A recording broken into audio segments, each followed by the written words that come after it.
We are here for our MBK Talk number 3, which is we initiated our MBK Youth Talk Series. And for those that may not know, I'm Antoine Tate, the executive director and founder of the My Brother's Keeper Alliance in South Carolina.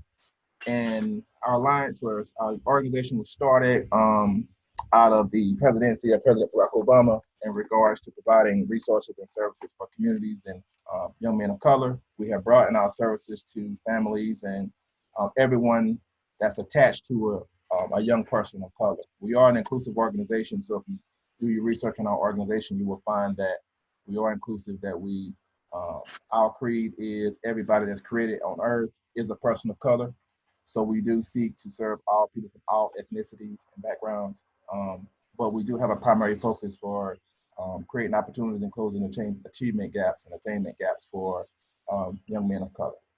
So the purpose of the MBK Talk, obviously what came about was the impact of the COVID-19, the coronavirus, what have you. So traditionally we have teenagers a part of conversations with innovators, with leaders, and individuals from various different industries and facets. So we have various conversations and we get the youth perspective, in which one of the things that's came about from this was the disparities that's taking place in minority communities and the impact. So when we talk about health, when we talk about healthy eating and all that, everything goes together. So we decided to pull together an awesome panel that was very fortunate to have everyone that's here represented, to have some conversations and to provide some insight, as well as some education in regards to how that come about, how this happens, and what we can do, what we can do to change things, what we can do to better things, to improve things, but most importantly, what we can do to educate individuals and primarily young people. So today we have 2 of our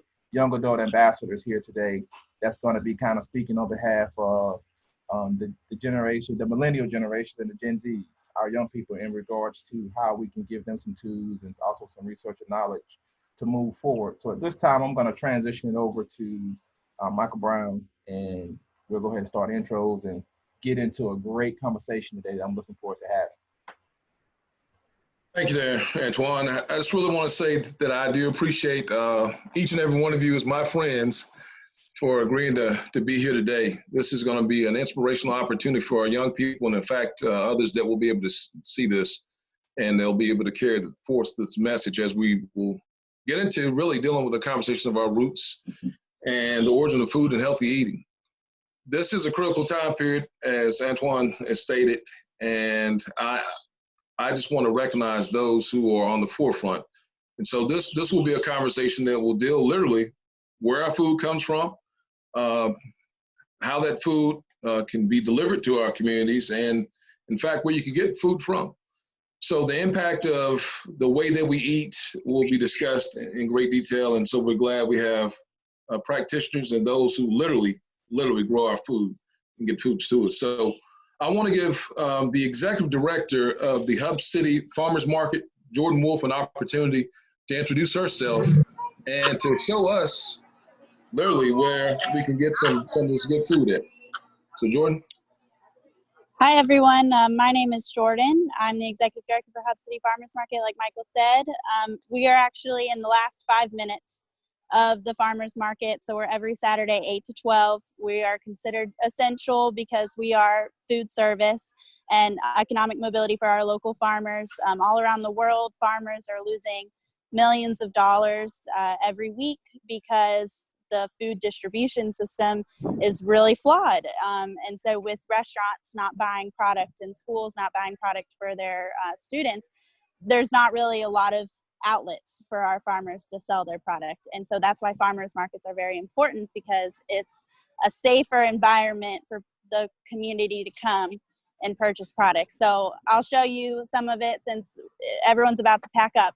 We've got about 4 minutes, but I'll show you a little bit here. So we're located in the North Side neighborhood in Spartanburg, and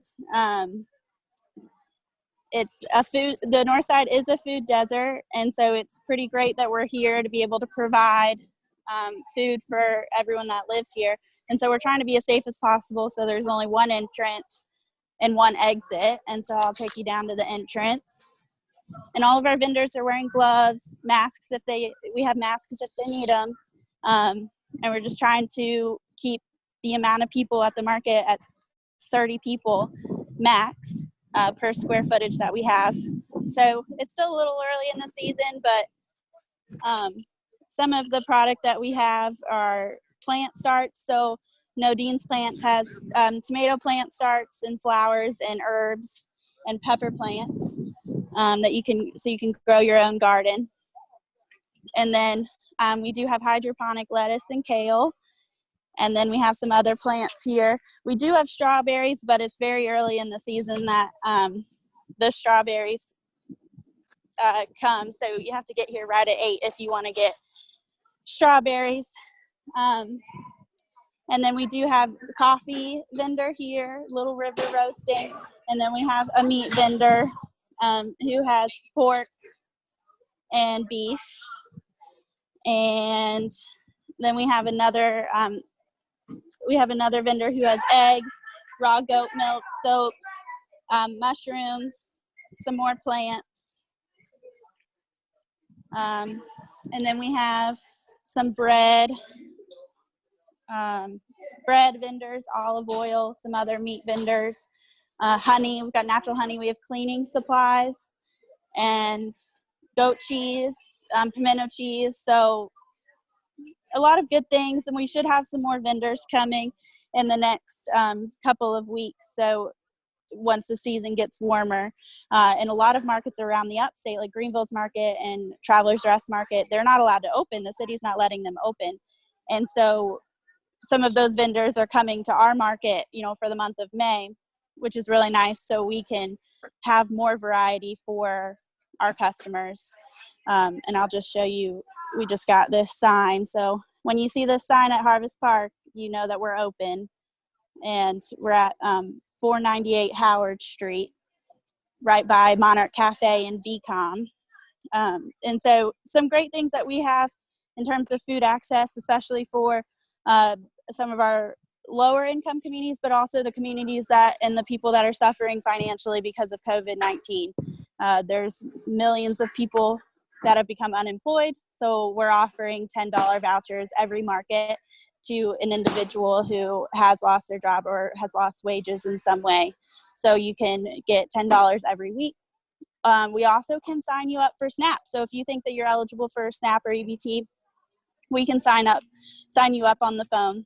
And when you use your SNAP at the market, we'll double it. So say you spend $40, we'll give you that $40 plus another $40 plus $10 in Healthy Bucks. So your $40 turns into $90 every week. So that's one way to access fresh fruits and vegetables is using your SNAP card. So that's what we're about. We also have a mobile market that's traveling around Spartanburg neighborhoods and selling product. And we're growing that schedule every week. But right now we're at 3 stops throughout Spartanburg neighborhoods. So yeah, that's where we're at. That's awesome, Jordan. If someone wanted to participate at your farmers market, what would they have to do? As a vendor? Yes. They just need to go to our website and make sure they meet the requirements. So we're producer only, so everything is made or grown directly by that producer. And they just need to fill out the application. We'll give them a call, and then you just need a City of Spartanburg business license, which is $25, and you can get on the city's website. And that's it.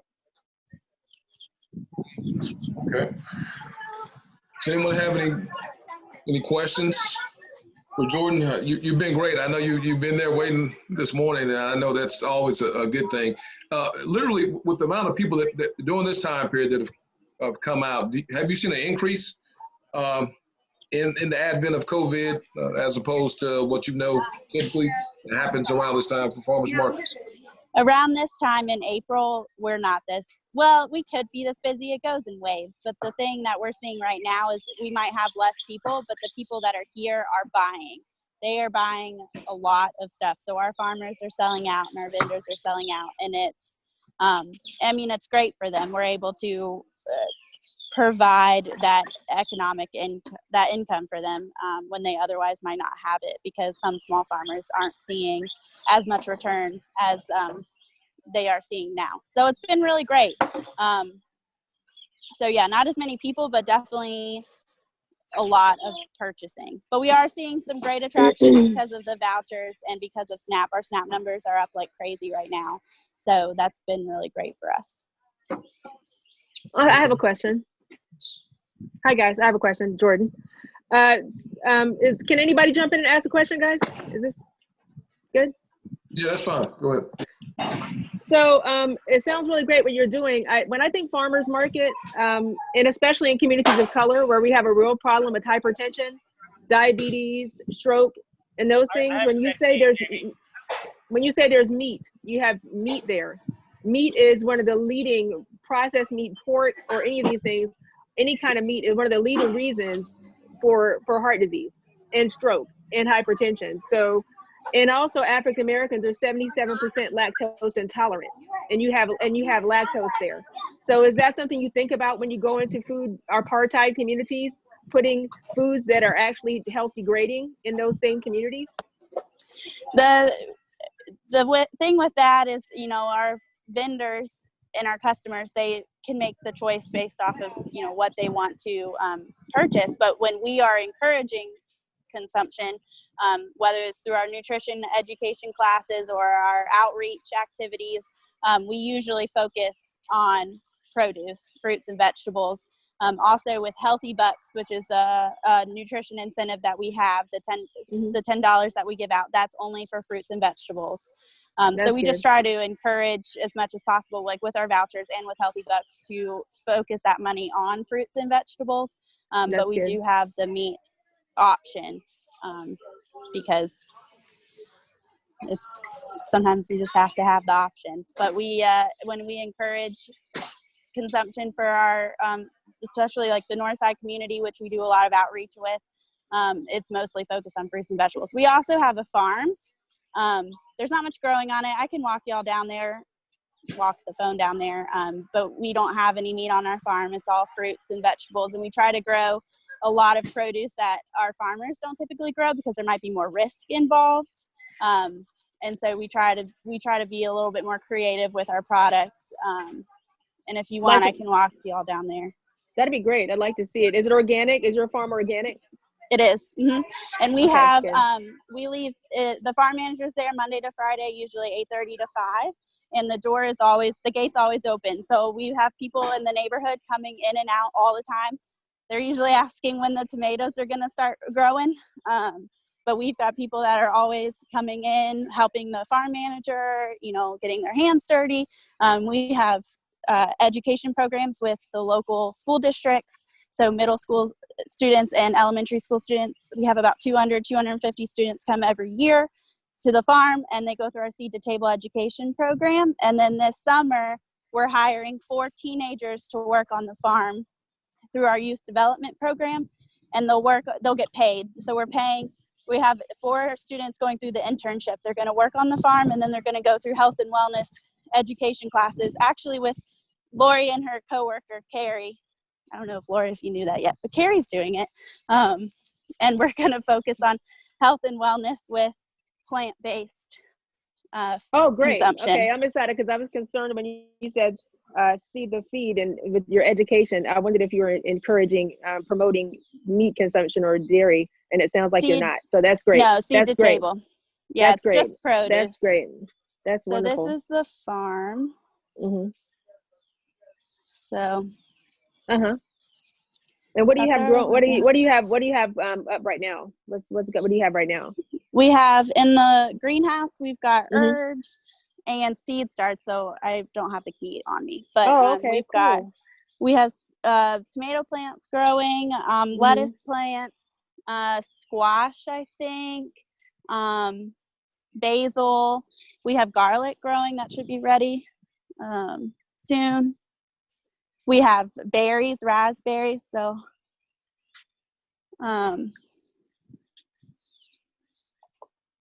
yeah, we're just getting it already. So the white plastic goes on the rows to keep the soil warm. And then we plant in the soil.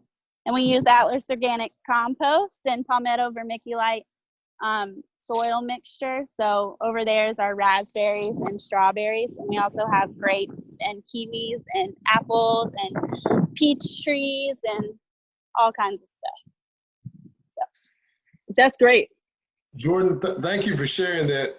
You're welcome to stay on the call. I know the market is about to close, so if you have to go, we certainly understand, but we greatly appreciate you sharing that with us and knowing how we can have literally in our communities a direct opportunity to have access to healthy food and have the type of choices that we know can only help our community. So thank you for pointing out that information and giving us this opportunity to be with you today. You're welcome, and absolutely. And if you know any teenagers that would be interested in interning with us this summer, and we are providing the stipend, then they're welcome to apply on our website. We're taking applications until May 1st.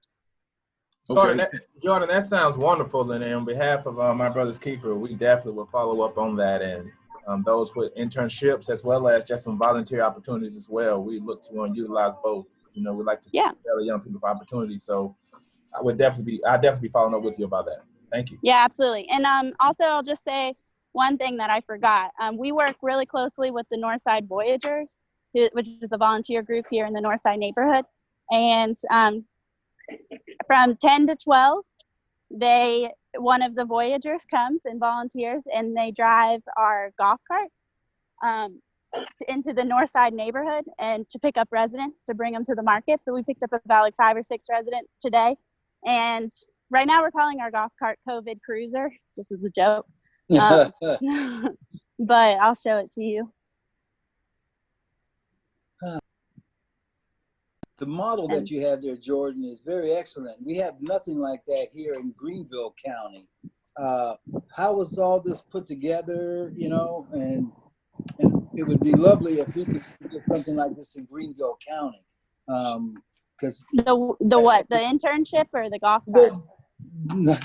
The whole concept of Hub City and the food market there. Oh. We have nothing, you know, specifically. We have farmers markets here, but we have nothing specifically for lower income individuals. You know, we have a farmers market downtown, but quite frankly, most people are pretty intimidated.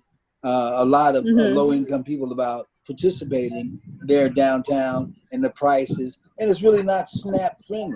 We have nothing here in Greenville County, and here at Maranatha Farms, I would love to try to coordinate farmers markets with different growers, you know, and have a SNAP based,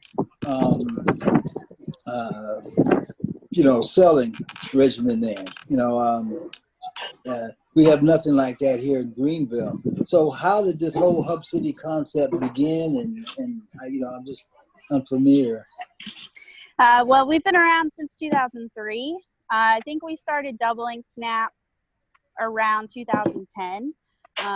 And we moved into the North Side about 5-6 years ago, and it was part of the North Side Development Initiative to bring fresh produce into the low income community, food desert, low access. And it was, the city of Spartanburg has really invested a lot of money into food in this town. The reason why we can double SNAP is because of the United Way. So the United Way gives us a significant amount of funding every year to match those dollars. And I'm sure that the United Way in Greenville might have a program like that.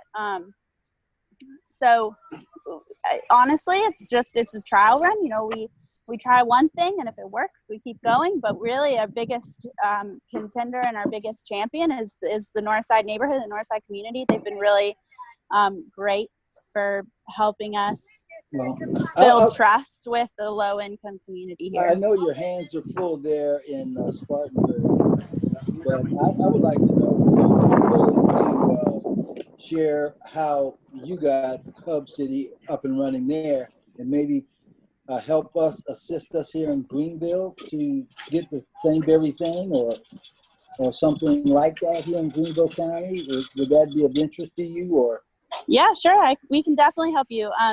We have a SNAP program manager. She's walking by me right now, but we have a SNAP program manager who was really one of the bigger founders of the SNAP matching program. And so be happy to have her and myself come down and see how we can grow the program there. I know that in Greenville Mill Village Farms, the organization there, they do some very similar work to what we do, and with their food share boxes, they're supplementing the price right now. So I know that they are giving out almost 680 boxes of fresh food every week for only $5. Yeah, I'm aware of that, but I like the model of a farmer's market where you can bring the farmers and growers into a centralized place. And Well, so Curtis, that would help them out. And it seemed like that would be more over the long run, and just get the community used to coming out at a central location rather than distributing it in such a way, because then we could have like programs. We could have like Dawn out there, you know, educating people. We could have food demonstrations and how to prepare really good healthy meals and such. So I like the idea of more of a central location in a farmer's market, more so than a distributed type model. Yeah, and when this virus thing passes, we have cooking demo opportunities. We work with we do healthy eating workshops, and with the youth development program, we'll be doing cooking demos and all of that. And so we love doing that stuff. And we're hiring an education coordinator. She's starting in May, and her role will be, she has a nutrition certification, so her role will be really focusing on healthy eating through community education and outreach. So outstanding, Jordan. And I look forward to both you and Curtis having that conversation. I know Curtis has some good things that he can obviously introduce to the market over there.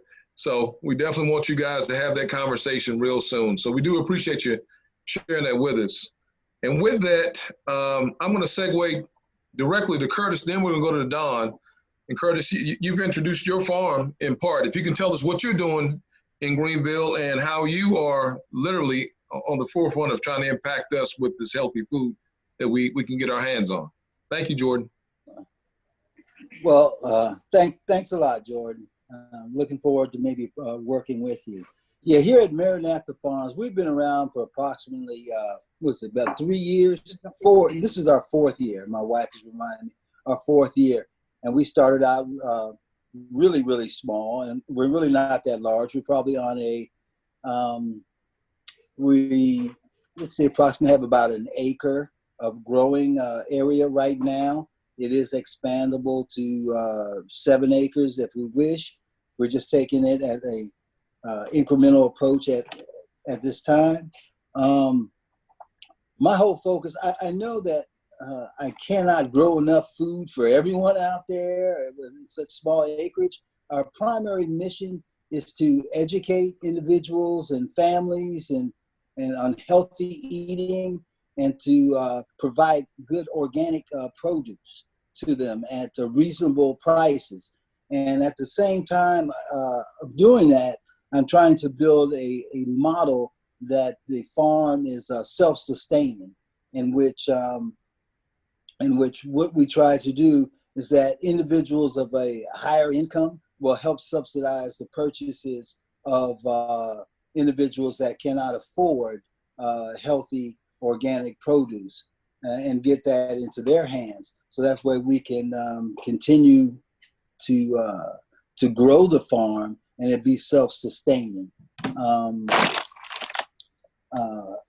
We try to partner as much as we can with other individuals who are out there on the forefront, like Dawn there at Urban Eats, and to educate others. And with this COVID situation here and in our communities, we are located close to a food desert, and my whole focus is, like I said, to educate people and to provide them with good organic produce, but try to build a model. I want to bring other organic growers and other urban garden individuals together in a centralized market where they could sell their produce, and then where we could educate the population.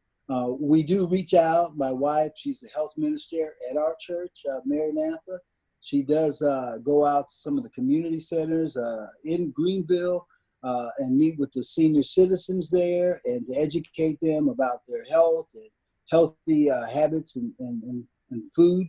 And we also go out there and provide free produce at some of these community centers to seniors there. We're more of a health ministry than just a farm. And the urban farm or farming, I can see it. It needs to have an infusion of young people into it, so we could carry this thing forward. You know, the farm industry, black farmers are dying out there. Their acreage and land is being taken away, and this is just one way where we could show young people or those that are interested in farming that it is viable and it does so much for the community to have local fresh produce that is healthy for the community. First, I know you're literally located in the community. What are some of the types of vegetables and things that you're growing there? Oh, well, we grow a wide variety of vegetables for right now. Currently, I have a large assortment of Asian greens in a salad mix with tot soy, Chinese cabbage, Mizuna, and Chinese mustard greens, both red and green in a salad mix. I have that. I have a kale mix of 4 different varieties of kale growing in a salad mix. My focus is primarily on right now, because of this COVID situation, is to grow foods that severely boost the immune system. So greens do that in a very, very good way. I have okra planted. I have green beans planted. I'll soon receive 1,700 transplants of a lettuce. I also have another 5 rows of lettuce planted. I grow collard greens, cabbage, carrots, just a wide variety. But currently right now, I have those greens growing. I have tomato plants starting out pretty soon. I'll have over 100 tomato plants, all heirloom varieties of tomato plants. I have zucchini squash. I'll have some heirloom Italian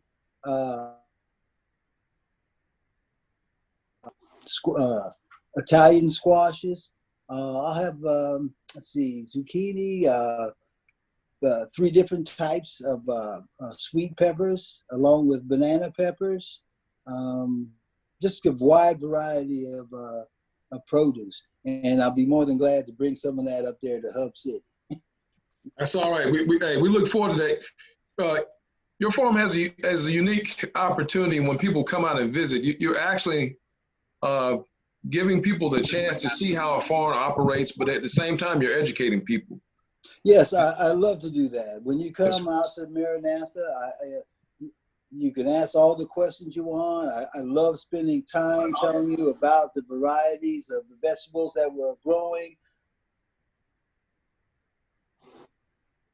To someone breaking in here, to educate you as far as the how well in how nutrition, the nutrition of each type of vegetable, and also sometimes I might even have Dawn out there. She'll tell you how to cook it, and of course I have my own recipes too as well. But yes, when you come out there, I try to educate people, and I'm more than willing to show people how to grow. Any questions, how to grow their own tomatoes or grow their own vegetables, I'm willing to share my knowledge. And also, if you have some tips for me, I'm willing to take those as well. Chris, we definitely appreciate you sharing that with us. It's often times that we hear about the need for healthy eating. It's good to see someone that actually makes it happen, and taking it not only from the field, but being able to take it to our tables, literally in our homes. So greatly appreciate it. I know you're a very modest guy, but I understand that your farm is a model of not only health, but resilience. And it's been recognized recently in your community. If you could tell us just a little bit about that. Yes, just recently we won an award because of this COVID situation. We haven't had the chance to have the award ceremony yet. We won the Urban Conservationalist Award for the USDA District of Greenville County. So we won that award as the top or Urban Conservationalist Award for Greenville County, U.S. Department of Agriculture for this soil district here in Greenville County. So we're really happy about that award, and we didn't know it was coming. We didn't even know we were nominated for it, and we received a phone call and it said they liked what we're doing out there. So I'm really proud of that, and we're just, I don't know when the ceremony is going to be because of this COVID situation, but we're looking forward to that, and I'm really happy to have received that award, because everything we do out there is I try to do it in the most natural way possible. I don't use any insecticides and pests. It's completely organic. I don't even use any synthetic fertilizer whatsoever. Everything is completely organic. It's a tougher way to go, but I just feel that our communities deserve the best. Well, that's good. That's very good to hear, man. Thank you for sharing that. And people can still come out, I know, with very safe practices being utilized to get their vegetables directly from the farm. Well, how can they get, that's right. Get your products? Out. That's right. They can come out, and it's safe, and we do practice good social distance measures here at Maranatha. And tomorrow, if you would like to come out, we'll be there from about 10 to 1, distributing some of that fine kale and Asian greens for you. So come on out, and I'm usually there Monday through Friday from 5:30 until the sun goes down. Okay. Look forward to it. Thank you for sharing, Curtis. And you can stay on the line. And I know you got Thank you very things much. to do all day, man. I appreciate it, brother. Yes, sir. Thank you. Thank you. All right. Mm-hmm. Well, you've heard her name mentioned. She is working directly in the community, getting literally food to take from the farm to the table. Truly an educator as it relates to healthy eating. She would deem herself to be, I guess, a vegucator, and she is doing I didn't do things. The Greenville News did that. The Greenville News did that. I didn't do that. The Greenville News said I was the vegucator, and I kind of jokingly said it during an interview. So she actually said she's the vegucator on the front page of the news. So I'm the vegucator. That's good. Well, Don, yeah. we want you to take it away. Don Hilton Williams, if you want to introduce yourself and you can weigh in on this conversation. I know you always have some good information to share with us about the critical need for where we're at in these times, and clearly to sustain the community as a whole and as things affect us in terms of the health disparities that we face. Yes, thanks for inviting me to this group. I probably gave Michael a hard time because today is my weekend. I meal prep over the weekend. So, but it was very important because when Michael Brown asks you to do something, you got to do it. You just can't say no. He's like, that's who he is. So thank you all for letting me be a part of this. And I am the owner of a company called Urban Eats, and we're radicalizing wellness with education and flavor.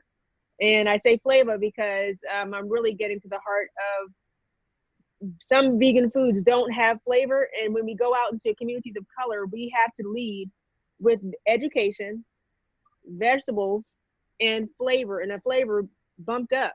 So I call it flavor, like flavor my plate. And I have a book. I'm an author and a culinarian. I have a whole food plant-based certification through Cornell. And I do events, special events where I bring in clinicians, and I work with great people like Lori and Mike, and I work with great people like Maranatha Farms to bring vegetation, healthy food, and truth to communities where we otherwise are getting miseducated. So that's really what I do every day. I haven't been able to do a lot of public speaking lately I also do food demos and cooking classes at my kitchen. But with COVID, it's limited me to just doing right now weekly meal preps for those who are interested in immune boosting vegan meal preps, which is not my favorite thing to do. I like talking, as you probably noticed throughout this whole thing. But the food demos make me feel good because I go out to communities and I'm able to share. I can give them something, and what I get back is 1 or 2 people that say, I want to look at change in my life. And that makes all the difference. So that's pretty much what I do, educate. And I do it through the plate. You can't just go to a group and say, oh, this is very healthy for you. 70% of African Americans are gonna, are obese, or 50% have heart disease. You have to bring food because we like to eat as a community. So I bring the food and I bring the education when I go out and speak. So that's it in a nutshell. I know you've done some recent things with a well-known doctor that's been featured in a number of documentaries. Mm-hmm. How did that collaboration come about, and what's the direct impact as relates to the African American community that you guys are spreading this message? Okay, so I met Dr. Milton Mills at a conference where I actually met Lori, who you'll hear from next. I met at a plant-based conference, which is, gosh, why am I blanking on the name? It's one of the best ones in the country and one of the most affordable. Lori, pop in, tell me the name. PPOD, right? PPOD, yeah, Plant-Based Prevention of Disease. It's an annual conference. I met Dr. Mills there. I was already inspired by him. He's one of the foremost, very vocal and I would say radical speaker, radical doctors in the country, because it's not radical what he's talking about. It's radical. He's a clinician and he's going really over the edge to be very specific about how chronic disease, disproportionately impacts communities of color and why we need to take ownership of it. So I made a point to meet him at this conference. And because at these conferences, there are not a lot of people of color there, it's very easy for me to make my way through the room. So I'm like, hey, and you're like, oh, it's another one of us. Hey, when you go to the reunion and okay, you're going somewhere and not a lot of us are there. So certainly we look for each other in these settings, right? So I made my beeline to the table to meet him, Dr. Baxter Montgomery, and some other doctors.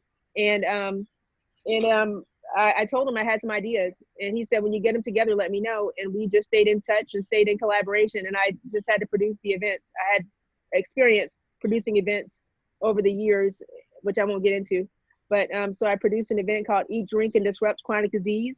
And that event was premiered in Greenville at the Greenville One Center, where we had about 500 people come from all different backgrounds. And we had Dr. Mills as a featured speaker. We had I flew in a guy from a vegan chef from West Coast, from Oakland. He's got a place called the Veg Hub, Chef G Chu. And then I brought in Spartanburg with Artina Lindsay. And I brought in Lori. She brought in all her education with PCRM. And we just had this really great event where we were vegucating, tasting vegan food that was flavorful. He made Philly cheesesteaks, vegan Philly cheesesteaks, because you got to get people with flavor. You can't get them with kale right away. Kale's good though, Curtis, don't get mad. I love kale, but we have to hook up the kale. Okay, we got to hook it up. So we had to get people in, it's a carrot. So we have Philly cheesesteaks and all this good vegan goodness. And we did the same thing in New York. We had an event right in the epicenter, right actually in New Rochelle, New York. Dr. Milton Mills and I traveled to New York. And we were planning to do this in 3 cities this year, but COVID-19 has slowed us down. And I was bringing on another doctor, another African-American doctor, a cardiologist named Dr. Baxter Montgomery. And he was coming, and some other folks were coming in November. We'll see how that works. But I do work with other clinicians of color. Specifically, I try to have those groups. And I brought in a panel discussion where I had Curtis talking about food deserts. I like to call it a food apartheid because it's really bigger than a food desert. And that's not a term I made up, that's a popular term. But really get into the root of the matter of the bigger picture of socioeconomic segregation and impacts on our community for generations. So it's really all education. So those events in Greenville went well. The ones in New York went well. I'm originally from New York, so it's easy to just go and get my friends and people that I know and let me have a venue and get some boots on the ground to get people there. It was free, the event in New York. Well, in the midst of these times of COVID, I know you are in particular very busy prepping certain kind of meals. Mm-hmm. In terms of having healthy systems to deal with this, we hear this on a number of different channels. I've seen testimonies on YouTube in terms of people talking about the way that they've eaten, and it helped them to have a quicker recovery in terms of this terrible situation with COVID. What you prepare in particular, is it more for flavor, or does it directly deal with the strengthening your immune system, or is it a combination of everything? Well, so see, I'm one of those people that, that's good, very good question. You don't have to sacrifice flavor to have immune boosting food. And my food is those of you who haven't had it on here, you should try to find me and get some samples, because I know those of you who've had it understand. But those of you who haven't had it, there is no reason to sacrifice flavor to have immune boosting food, none. So you get everything. You're gonna get a variety of flavors. You're gonna get a lot of herbs. You're gonna get a lot of all your proteins, fiber, phytonutrients, nutrients, vitamins, and minerals. And you're gonna get that, and you're gonna get high fiber, which is gonna keep you full longer, but it's also gonna be so satisfying, the flavor of it. That's why I have a book called Flavor My Plate. I'm gonna do one of these shameless plugs, Flavor My Plate. It's on Amazon. It's a top seller on Amazon. It also is on my website, urban-eats.com. But again, you don't have to sacrifice flavor at all. I can show you something flavorful in here, but it's Southern mac and please. Just broccoli and loaded broccoli casserole. I mean, there are so many things that you can eat. Filled with magnesium. I just can't even go on enough about it. So my people get 10 meals, and they get it for like $100, and they get it delivered, and they upstate for free for COVID, and they get 10 complete meals, and they get whole foods. I used to give them desserts before all this happened, but desserts are not in any way ever healthy, even vegan desserts. Very rarely will you get a vegan dessert that's healthy outside of a piece of fruit. So we're giving a lot of varieties of fruit, but we're giving very, very flavorful food. So we're very popular with the meal preps because people want to try something immune boosting right now. And we do the dark leafy greens, we do the nuts and the seeds, we do the whole grains, we do the gamut. We do things that you normally wouldn't eat, but it's so flavorful you don't care. That's kind of what we do. Well, there's a young man that I want to bring into the conversation with you, Daniel. You want to come on? Daniel, Mr. Ribs, my friend, Ribs, my friend Ribs. Introduce yourself, Daniel, man, and tell us what you think about this flavor that she's talking about. Name's Daniel Young. I'm a third-year dental student at Howard College of Dentistry. I have to try it to believe it. Right now, she ain't winning. Oh, you ready? Oh, you ready? You ready to come Sunday and pick up a little sample? Because if I could, I would. Well, you know what? I mail Dr. Mills products maybe once every 2 weeks. I have some soy chorizo and roasted sweet potato chili that will make you hurt people all around you. So make sure you're by yourself when you eat it. So if you give me your address, you give me, Mike, your address. I usually send Dr. Mills a box every couple of weeks because he's just so busy he doesn't get a chance to eat. So I send him some love in the mail. So I'll send you a little portion of his food, and I'll tell him you ate it. Okay, make a believer out of me. I will definitely do that. There's no question about it. Mike, if you can hook that up, I'll send it some. Daniel, now I know you have undergone a stressful academic preparation, and I know from previous conversations you deem yourself to be a healthy individual. From what you're hearing so far, can this only just add to where you're at, good brother? Yeah, you definitely got the wheels turning. The fact that you all are so excited about eating these healthy meals, and then you have Miss Dawn over there speaking about how flavorful her meals are. I'm definitely interested. I mean, I tried it for 16 months, then the grill cranked up, and I smelled that meat on the grill and just fell right back into it. Problems. One of the problems we have, Mike, and what I'll say to you, Daniel, also is that we don't educate. So when we go out to communities and we do these event, we go out there, we just give a bag of food. No, so you had to educate. Okay, this is how you make it flavorful. This is how you make greens flavorful without putting in the piece of meat. This is how you do it. This is how you do mac and please without putting in the cheese. Because we can add some cheese for you that's health affirming. And that's why you had your 16 months up here and then you flattened out plateau because you smelled that over the fence because you weren't excited about what you were eating. And we are a community where food is really a part of our, in every culture is that way, but especially African American communities. We celebrate with food. We celebrate death, family reunions, happy times, sad times. Food is something very personal to us because our grandmothers did it, and we just need those familiar flavors. So I certainly understand how people fall off in our community by not having it. So I specialize in making sure we have that, but not a bunch of fat, not adding fat and things that will degrade the health. We're all about promoting the health. Absolutely. You need to watch Game Changers, my brother. Game Changers? Yeah, that's very true. There's a number of documentaries. If you guys have any that you want to share. Well, I'll be sending that information to Daniel about Dr. Mills' lecture. But go ahead, Curtis. No, I was just saying Game Changers is a really good documentary, how you can be fit and taste really good food and be healthy. In fact, get in the best shape of your life eating vegan. Mm-hmm. Well, they didn't show any healthy food. They didn't show any good looking food on there. All they showed was fitness. But I'll say that because to me, I'm greedy. Listen, I'm 52 years old. I love food. I have, and everyone likes food, but I love food. Well, and, that one they chef didn't show that anything. cooked for the one. Oh NFL, yeah, the athletes, the NFL wife, they the NFL had wife. something that looked Okay, you attractive. got me on that one. Yeah, that was smash. That was smash, but that looked like an anomaly. That wasn't the focus. Yeah, so right. Yeah. So there's just so many flavorful vegan options and vegan chefs out there, not just me, who are out there. I mean, smashing it, killing it with flavor, and not with heavy oils and saturated fats. Because you can eat junky and be horrible as a vegan also. So what we're talking about is health first, flavor first, and then next.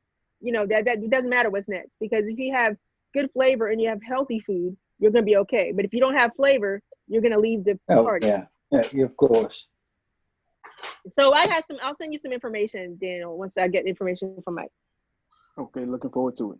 Well, Daniel, And as a future dentist, you definitely will have a captive audience. So we're counting on you to be the ambassador of spreading the word in terms of healthy eating. Yes, sir.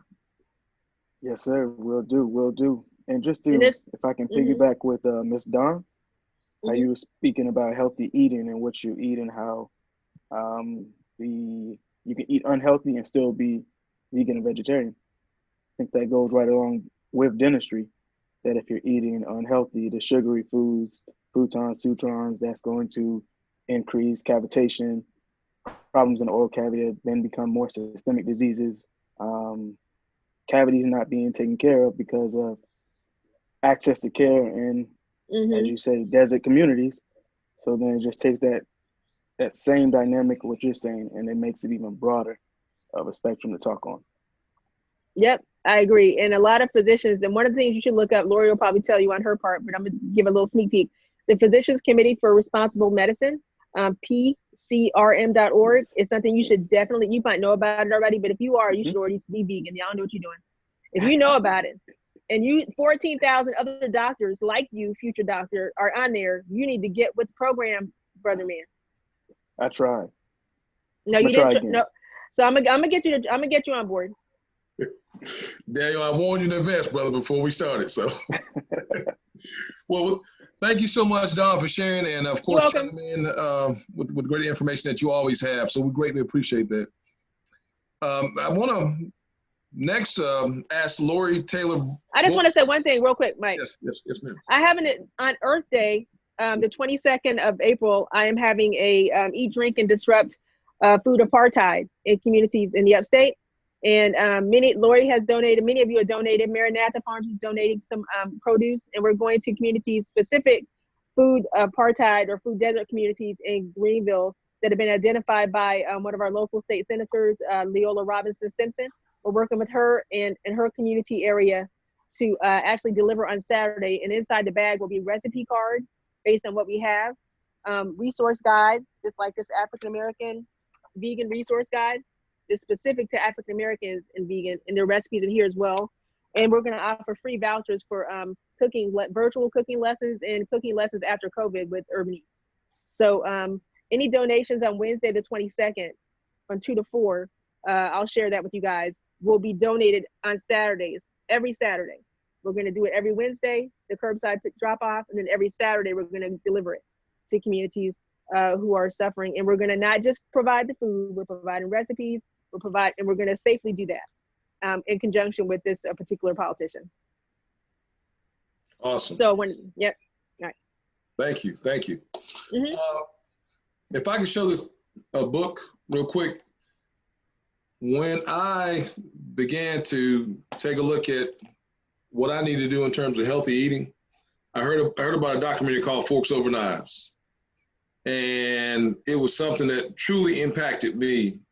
And from subsequent conversations I've had with others, I know Lori works directly in an area that one of obviously the doctors that started this movement as it relates to the Forks Over Knives and everything else that has come out from this documentaries, cookbooks, and indeed community talks.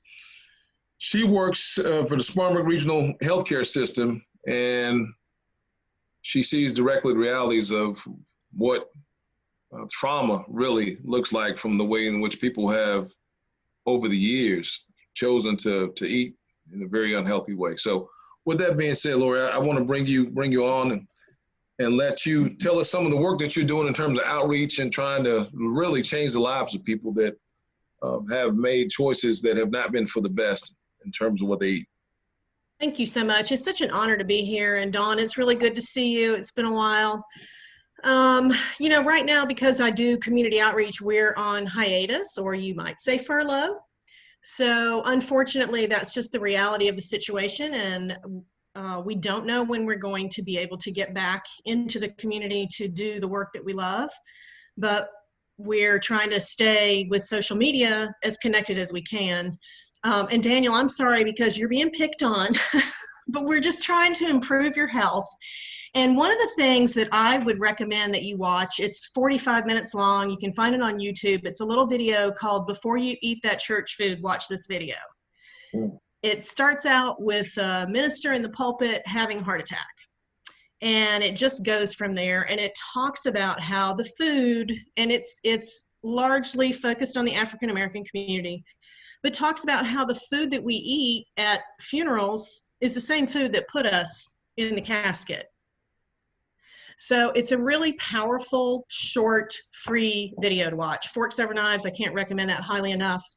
And that particular video is kind of an entryway for a lot of people into what this whole movement looks like. You've been down the road before, and I have to agree with Dawn. You've got to have good food or you can't sustain this. I mean, to me, it's an abundance of food. It's not, I'm not giving anything up. My diet is so much more varied now than it was when I was eating the standard American diet. It's full of color, it's full of flavor. It's just incredibly versatile. So as far as the community outreach that we do, one of the things that we're very excited about, and working with Alyssa on this, is to bring mobile teaching kitchens to the community, because we know that people need to know how to cook. It's like, you've heard this from Dawn and everybody else this morning. It's not just enough to have the food and to just give people food and say, okay, here it is, good luck with it. People don't know how to cook anymore. They don't know how to eat at home. We're a fast food nation, and we see where that's gotten us with the health outcomes that we have. And unfortunately, the people of color, their outcomes are worse, unfortunately, for lots and lots of different reasons. And we know that we have a lot of systemic issues in this country, institutional racism in this country. We're not going to solve all of that overnight, but we have to start talking about it. And COVID-19 is really bringing this out for people to see. So I hope that when we get finished with whatever this is, and whenever we are all back together again, that we take what we've learned during this opportunity to make some changes in our system. That's my hope. But we all have to work on that together. What else, Michael? As far as the community outreach, I work with a dietitian, so it's just the two of us that are doing this community outreach. She is incredibly talented. She's young and enthusiastic, and she has a lot of energy, and she has great ideas, and she really wants to help people understand how food is related to health. And you know, we can be a nation of victims and blame everything on everybody else, and we can choose to take our health into our own hands. And that's why I asked you about your cholesterol numbers. It's not just enough to go and get your blood drawn and have somebody tell you it's okay. You really have to be on top of what's going on. You need to be tracking those numbers over time so that you can see what the trend is. Are you trending up? If you're trending up, then let's try to make some changes so that we can fix this before it gets to be a problem, before we get to the medication phase, before we get to the heart surgery phase. Prevention is really what I'm passionate about, because we know that prevention always has better outcomes than treatment, no matter what it is. If we can prevent a problem, it's going to be much better for us. Unfortunately, we can't measure the effect of prevention, so we don't pay for prevention. That's one of the problems with our healthcare system. We don't pay for that preventive aspect. But if people can take their health into their hands, learn how to eat at home, learn what good food really is, and you know, the example that Dawn gave about the fuel in the car, that everybody can understand that, because if you put crappy fuel in your car is not going to last as long or take you as far as you want it to. Our bodies are the same way. And there are numerous scientific studies showing that the only way of eating that reverses cardiovascular disease is whole food, plant-based food. That's it. There's nothing else that can reverse that. And that's very, very well documented. Now, unfortunately, you're in a profession where you've been in school a long time. I'm going to guess that you probably haven't had a lot of nutrition education. I didn't have much. Physicians don't have much. We're not looking at nutrition as the basis of health. We're seeing it as something else. We don't even consider it. And when we start looking at funding for things in our country, when the USDA, who is charged with promoting farmers' goods, is also in charge of the food pyramid or the food guidelines for Americans, it's a conflict of interest. So there are a whole lot of other issues involved there. But if we can just focus on eating healthy food to keep our bodies running as well as they can for as long as they can, that's really what I am trying to help people do. Stay as healthy as you can for as long as you can. Enjoy a long, healthy life. Enjoy a health span, not just a lifespan. Lori, you clearly have seen the realities of dismal ways of eating and the effects on the heart. Yes. Speaking of young Miss Goodwin, who's joining us here today as an ambassador, what would you say to her in terms of being on the front line of having the opportunity to get out in the community and try to spread this message? Because typically it's a situation in which you see people having to have gone through a very terrible life crisis, you know, debilitating diabetes, high blood pressure, heart surgery. But on the opposite end, we have a chance to try to prevent these things in terms of getting young people out in the forefront of this. What would you say to Ms. Goodwin to have her help with this message as she joins us here today? Hi. I'd say it's never too early to start being healthy. And what I think people don't understand is that the habits that we create layer on top of each other. So if we start with good habits, we're going to have good outcomes. We're going to be healthier longer. If we start with bad habits, which a lot of us do. I mean, my kids were fast food kids. I can't say that I stayed home and cooked them home cooked meals. I didn't. I've learned an awful lot since then. But I understand that people have a hard time with time management and all of that. But the outcomes, just, we have to start young in these health issues, because like we said earlier, 66% of 12-year-olds in this country already have plaque in their arteries. That does not bode well for their future. And we see young people younger and younger having heart attacks. And sometimes those heart attacks are fatal. Sometimes they're just debilitating. And you all probably know people that are on dialysis. Kidney disease is a direct result of what we eat, and high blood pressure and diabetes, and all of these things are related. And so this way of eating is not just to prevent heart disease and not just to prevent diabetes. This way of eating is good for everything that goes on in our systems. If we understand that the food that we eat nourishes us at the cellular level, that what we eat really forms our body from the inside out, you can't tell from looking at someone if they're healthy. You have to see what's going on inside.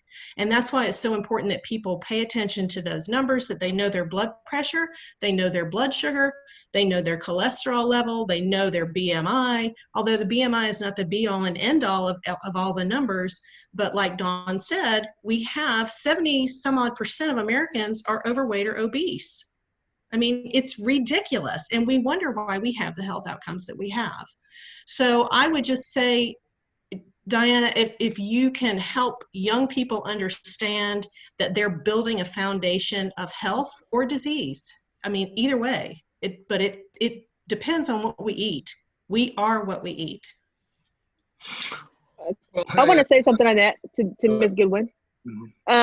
Young, how old are you? I'm assuming you're a millennial. I won't ask you your age because I have a millennial myself, so I'm not going to ask you your age. But I will say, Gloria, to piggyback on what you're saying, you know, there are many people that are your age that are celebrities that are not just doing it as a fad. They're doing it because they know it's gonna. Your kids aren't gonna have any fresh water. Your kids are not gonna have fresh. There's a limited amount of fresh water on the planet. We can talk about the health reasons because you don't want to see your mom with Alzheimer's and dementia and dying a slow and horrible death. We can talk about you don't want to see some of your best friends dying needlessly. Heart disease is preventable, treatable, and reversible, literally. So these are the things you need to grab on. Why is Beyonce vegan? Beyonce's not vegan just because she wants to, you know, keep her little shape cute, because she could do that eating a South Beach diet. She's doing it for, you all need, I think young people need to dig into why are some of these celebrities going this way? It's not just because it's a trend. I think it looks like it, but if you really look deeper, some of these celebrities, especially celebrities of color, are doing it for a variety of reasons, because they want something for their kids, some fresh water for their kids. They want something for the community, and they want to stop seeing us killing ourselves, and they're learning. So we've got to learn. They're actually learning. So I just wanted to add that in. Look at some of your favorite celebrities. Beyonce might not be one, but there are tons of young people who are doing this, and are doing it, and they're leading in it. And we need leaders like you all on here. You and Daniel, we need leaders like you all. Because if we don't have leadership with you all, you're all not gonna have anything. We're not gonna have this, I mean, we're done for. Not just the human race is done for. If you wanna be very specific. Because we won't have any water. We won't have any bees, pollinate anything. We're just gonna be done. So that's what I'll say. Yeah, and I think that interconnectedness of human health, animal welfare, and the environment, they're hard to separate. And I do focus on the human health aspect, but I also can clearly see the other aspects and the importance of them. And eating plant-based helps take care of all of those things at the same time. So I have a question for you two. This is my last semester, so I won't be returning to my college campus, but it's an HBCU campus. It's in a really small town, Salisbury, North Carolina. And for about a summer, a friend and I, who also goes to Livingstone, were trying out vegetarianism. But when we returned to school, there was well, I guess you could say it was a food desert or a food apartheid. There's such a lack of resources, and the school is located in a low-income community. The students, most of them, the only options that they have to eat is what the school has to offer. And oftentimes it's a reflection of what a 5-year-old would get to eat. I visited the CAF a few times, and if you only wanted vegetable options, sometimes the only thing that you could get on your plate would be rice, and that would be it. Or say that you did choose a meat option, and they would literally only give you 4 chicken nuggets and some rice. So what kind of a difference could I make as an alumni on my college campus, aside from donating? So I'm glad you said that. I'm an HBCU graduate from Virginia State. My grandfather went to Livingstone, is an alumni of Livingstone. Later on, went on to do a lot of other education, but he's a Livingstone grad, he was. And my mother was a Morgan State. My daughter was an Aggie. I mean, we're HBCU family. My husband went to Wake Forest, but I won't blame him for that. But bottom line is, what I do is stipulate my dollars toward education. When I donate back at Virginia State, I stipulate the education dollars, and I'm very specific with what department I want the money to go to.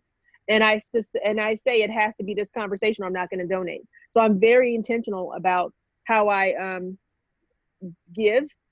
And as far as what's going on in your campus, there's non-vegan options on your campus. You need to sit down with I don't know who does what, not the provost, it's not academic affairs. One of the VPs, there are about 5 of them probably, before you leave since you're a senior. And you need to address that. And I can certainly send you some guides and information, because we should have vegan options at HBCUs. Other A&T had seeds of it. I mean, back in my day, we didn't have it like that because I'm 52. But my daughter just finished 2 years ago. And they had all these different food stations. It's a larger university, I understand. Livingstone's smaller. But you should have those options other than rice. I mean, there's also beans. These are things that are very affordable, and they're high in protein, high in fiber, high in nutrients. So you need to be pushing for low cost, high protein, high fiber, nutritious food options. And you've got to be educated enough, Ms. Goodwin, to tell them this will save you money. This option will save you money. And then they've got to make a concerted effort. I was the NAACP president back in my day at the school. So I was very protesting. So I was always ready to go and shut something down and say, look, if you all don't do this, I'm gonna call the news, because what you're doing is you're killing us. And I did that with other stuff. But I'm saying you have to sometimes be very vigilant about your feelings about the matter, because literally African Americans lead in half the educators at the school in all the top chronic diseases. This is not a joke. This is an emergency. This is a pandemic in the Black community. So you have to, and you look like a very smart girl. You're very beautiful. You're very well spoken. You can articulate things in a way that's aggressive without sounding aggressive. But you need to have the bullet points so that you can present that to them in writing, so that they have to respond to you in writing. So I just think there's some strategic things you can do, and I can send that to you. My contact information is info@urban-eats.com, HERBAN-eats.com. I'm sure Michael shared this with you. info@urban-eats.com. And my phone number is 864-569-3069. So anybody can call me, and at any time, just not on the weekend because I had to go finish this food. But Monday through Thursday, Monday through Friday, I'm all about that, because I'm very disappointed to hear that about Livingstone. So anything I can do to help you, I'll happily. Anything I can do. And Ms. Goodwin, I'll tell you, if you have any contacts, or if you can get in contact with anyone at North Carolina Central, their cafeteria system, their vendor actually has a separate vegan menu that they serve. I went to a conference there not too long ago. So that's a noted HBCU as well. It's in North Carolina. And if you can't get the direct vendors, you can always try to work with student government and have your friends, always contact them. I used to be in student government, so that's a direct contact that's coming from the students to the university. So right. That was my advice to you as well, is that have some middle ground with all this. Uh-oh. I'm a person that's completely vegan, and I would tell you to have some middle ground. I'll just give you some words to get you on your quest to learn. Michael Pollan, noted author, said, eat food, not too much, but mostly plants. I'm gonna say eat plants strictly, but let's get some middle ground so you guys can continue to learn more and bring other people on to the way they need to eat. So I appreciate our young people being involved in this conversation, and thank you for the excellent question, Ms. Goodwin. With that being said, I want to try to tie this up and help bring this to where we need to bring it as a close. Ms. Elisa, you are our last speaker for the day. You have a chance to see a number of things in your various roles, but we do appreciate what you're doing with the Spartanburg Food System Coalition. You can tell us what you're doing, what you see, and how the communities that we are talking about in this conversation have been impacted through your work, and what we can do not only in this community, but other communities that are similar in terms of helping this work that you're involved in. Sure. Well, that's a lot of questions, so you're going to have to remind me of all of them. But so thank you, first of all, for inviting me. I feel very honored to be on this panel. My name is Alyssa Duncan, and I coordinate the Spartanburg Food System Coalition, and I sit on the South Carolina Food Policy Council. What we are doing right now in the Food System Coalition, and let me back up just a little bit and kind of explain food system. So when I'm talking about the food system, I'm talking about all of the different pieces that help get the food from the farm to the table and then beyond. So that would be composting and donating food. So we're talking about farmers. We're talking about wholesale consumers like hospitals and schools. We're talking about folks who influence that system. So from the outside, like Lori and Carrie as nutritionists. And so what I've done with the Food System Coalition is one of my goals is to bring all of those different stakeholders together so that we can, first of all, know what each other are doing, and then second of all, build those relationships, and third of all, try to coordinate to see how we can create efficiencies in the system and fill gaps in the system, and just work together to find maybe some innovative solutions to some of our challenges. So what we've done recently is we work on long-term policy types of issues, and then we also work on shorter term types of programs. So recently we have funded a few projects to try to get healthy food out to folks that are being impacted by the coronavirus situation. So a few of those, for example, include Food Share Spartanburg, which we've actually been supporting for a little over a year now. And they help to get affordable produce boxes out in several under-resourced communities. But the boxes are open to anyone. They are $15 cash pay and $5 SNAP, and that's for about $20 to $30 worth of produce. They try to get as much of it locally as they can. So that's one project that we support. We are, like Lori said, working on trying to get some cooking classes off the ground. And since we can't have the classes right now, we're working on agreements with some community partners that they'll hold these cooking classes in their places. So for instance, like a library or a community center. And some of those rooms would need to be rewired to handle the burners that Lori and Carrie have. So we're working to pay for electrical work so that those community rooms can handle that cooking equipment. So that's another thing we're doing. We're supporting the farmers market with the voucher program that Jordan mentioned, the $10 vouchers, so that folks can buy fresh, healthy food at the farmers market.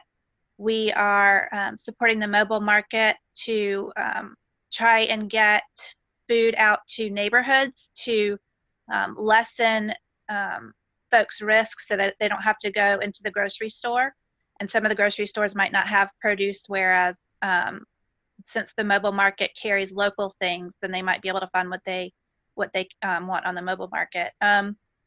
And one of the things that we're doing at the moment, so normally I wouldn't be running a program, I would be working on policy and doing coalition work, but we found that there was a gap in emergency food providers right now being able to provide a lot of different kinds of foods, but in particular fresh local food. So we are going to farmers, farm stands, restaurants turned grocers, can't think of other ones right now, maybe smaller grocery stores, and getting food where it's still flowing and supporting our local food system, and then taking that food to the emergency food providers so that folks have the opportunity to get some fresh, healthy food. So we started that this week. It's a new process for us, and actually folks all across the state and the country are trying to figure out how to do this kind of thing because our local food systems are just not robust right now. But we took 700 pounds of fresh produce from Ballou's Market in Beaumont to Helping Hands of Woodruff, which it was perfect timing because this week all the grocery stores had to give them were bread and sweets. So thank goodness it just worked out very well. So folks had things, we tried to get things that people were familiar with and would eat. So like we had squash and watermelon and potatoes and apples, and that's, we're trying to meet people where they are and get food to them. So that's kind of what we've been doing recently. And would you say a number of the communities that you're contacting fall into the terms that you heard here today? Food deserts, food swamps, food apartheid. Mm-hmm. Is a lot of your work done with those communities? Yeah, absolutely. So we are attempting to work with communities all over Spartanburg County. Lately, our work has been focused in the Southside community. It's where I live, and that's not why we're doing it, but that's because we lost a grocery store there recently, Save a Lot, and it's a historically Black neighborhood. Well, I wouldn't say neighborhood, there's several neighborhoods, but a historically Black community. And they, as we've been talking about, have not good health outcomes and not good access to fresh, healthy food. So we have gone to all of the neighborhood associations on the South Side to ask people what are their specific issues when accessing healthy food and what do they see as potential solutions to those access issues. So that's a situation where we're actually analyzing that data right now. We talked to folks about it, but we also gave people surveys so that we could have an even playing field where we could understand what we were looking at in terms of data. So we'll have those results here in the next 2 weeks, and it's part of a whole food system assessment and plan that we've undertaken here in Spartanburg. It's through a USDA grant, and so it's due mid-May, and we will be seeking implementation funds to implement the recommendations from that plan. And I do imagine some of those and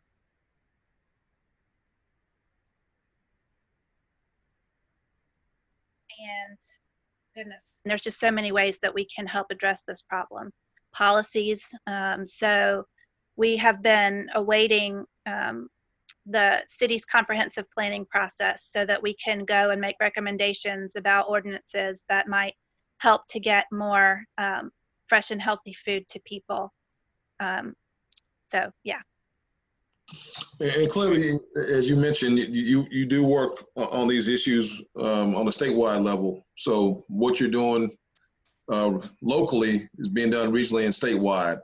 Mm-hmm. What are the best efforts that can help out for people that may see this and want to do something from where they find themselves at? How can they best help out this situation at this current time? So it's really interesting. A lot of the, like, I've been working with emergency food providers a lot, and so that comes to my head. Our emergency food providers depend heavily on their volunteers, and a lot of their volunteers are in the high risk groups, so they're older folks. And so one thing, you know, since we've got younger folks on this call, I think if you're healthy and if you are able to protect yourself with masks and gloves and however else you can protect yourself, those folks, they need volunteers. They need healthy volunteers that can help them pack the food and move the food around to different places. We're finding that I think there's more delivery needed than maybe there was before all of this. I don't know of the reason for that, or maybe it's just that people are really wanting to help, and so that's been identified as something where people can help. But I mean, I would say volunteering would be very helpful. Just sharing information about what is available out there.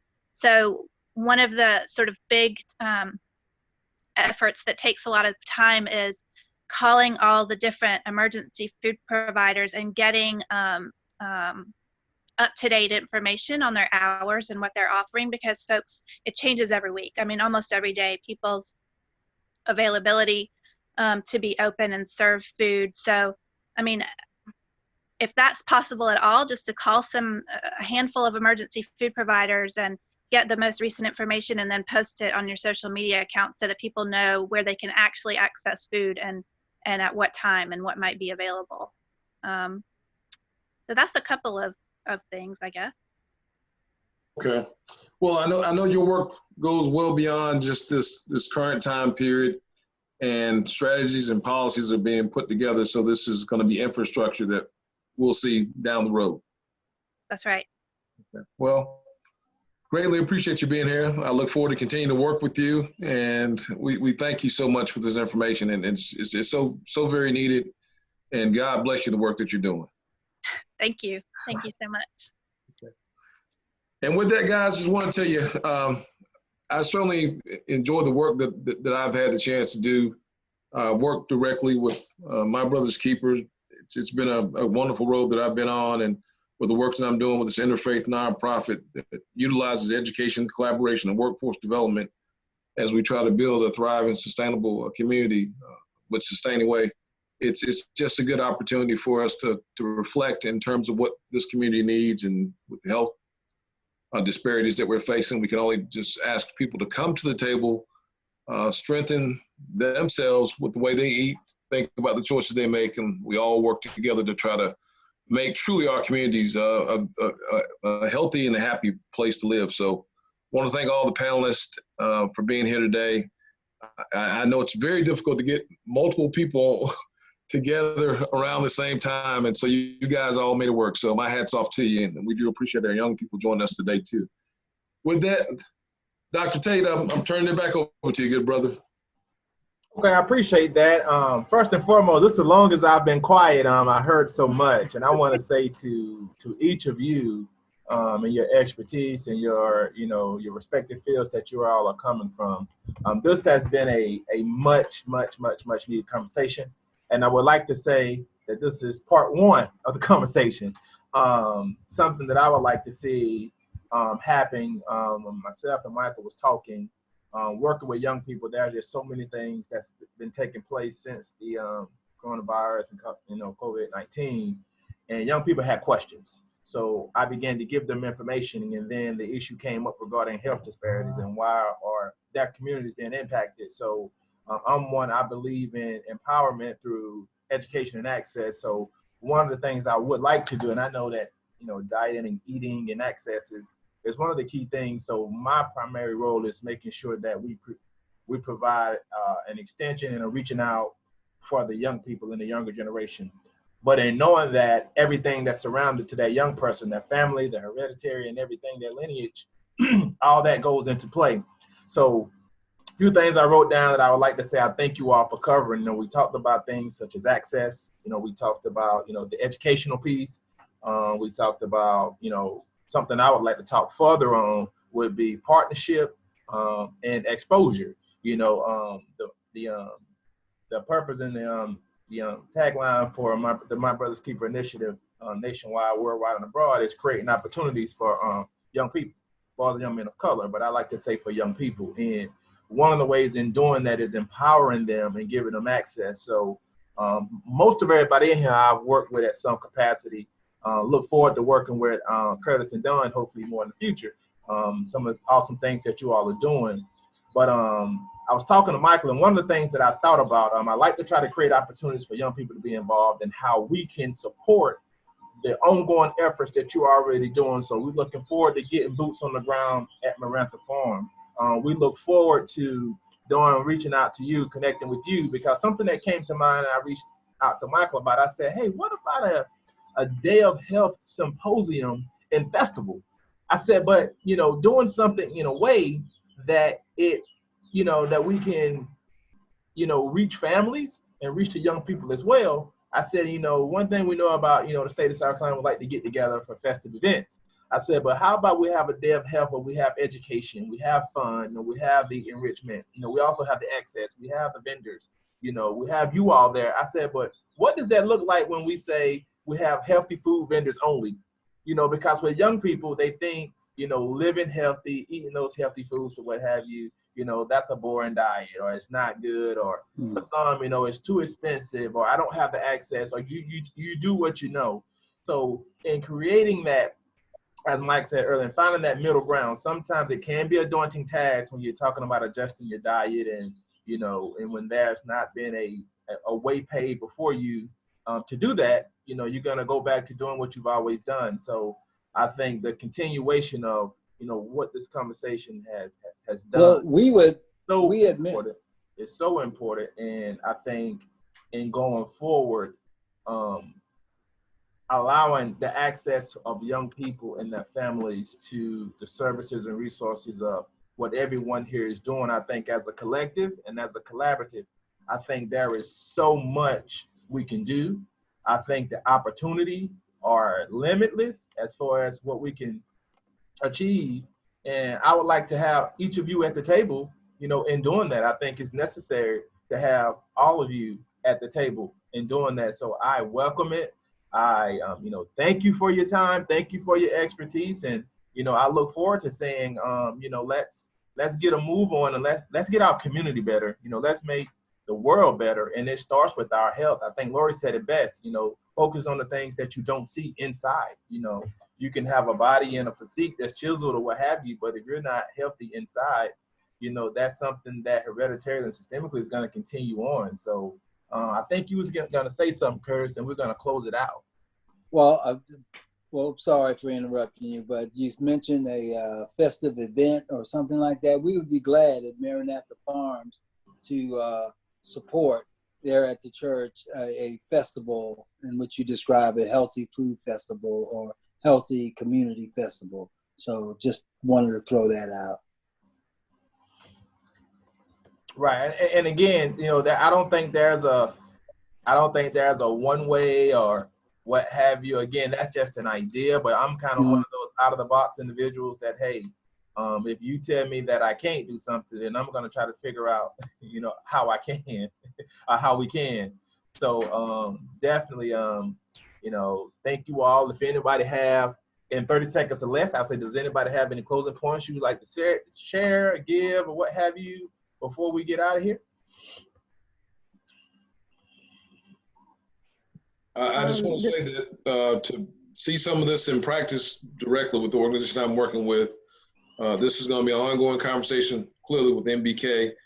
60 Baxter Street in Greenville, when we have a chance to get out and to come together, you can always come to our physical site there and be able to see what's going on at Annie's house.